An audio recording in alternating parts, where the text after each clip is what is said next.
All right, so now that we have cut out our pattern pieces of our monster and the accessories, we are going to be starting on step 3. So that is stitching.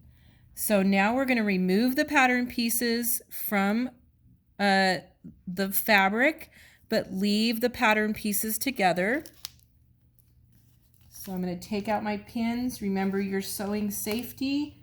When we are no longer using the pins, make sure it goes into your pin cushion. Okay. And for right now, we just want one layer so we can put our accessories on it. So we've cut this out right sides together. So what I'm going to do is put a pin, or you can mark it with chalk. That would be okay too, because the chalk just comes off. We're going to mark what our right sides are so we know. So when we come back and put our sides together, we have our right sides, or the side that we want to see on the outside. Okay, so thread the needle with double thread and a knot at the end. This will give you strongest results. We're using our embroidery thread that came in our kit. And I have chosen, I took out 2 strands of the embroidery thread, and then I doubled it up, and I have a knot at the end. So now I have 4 strands. So that should give you enough to have a nice thick stitch. Okay. And also in our tutorial, there are videos on how to thread your needle and knot it. So please take a look at those. And there is also a picture there too. Now we're going to pin and stitch the accessory pieces to the front of the Stress Monster with a hand, back stitch, over stitch, or blanket stitch.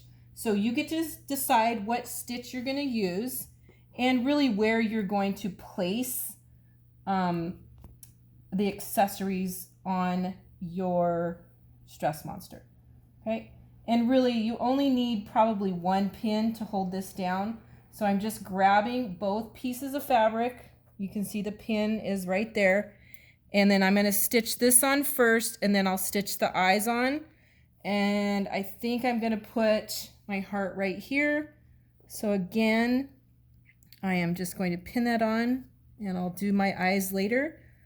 So I have decided to go ahead and I'm going to do the blanket stitch. I like the blanket stitch. So we're going to start it from underneath, and I'm using a contrasting thread. You can use the same color, it doesn't really matter. Okay, and then I'm going through it one more time. And then with the blanket stitch, you have a loop at the end, and your thread, your needle always goes through that loop. Okay, and then I'm going to go another stitch length, maybe about 1/4 of an inch. I'm going through the back. I have a loop, and I'm putting my needle through the loop. And there's my first blanket stitch. All right, so I'm going to continue this blanket stitch all the way around this red piece. So let me do a few for you so you can see what that was going to look like.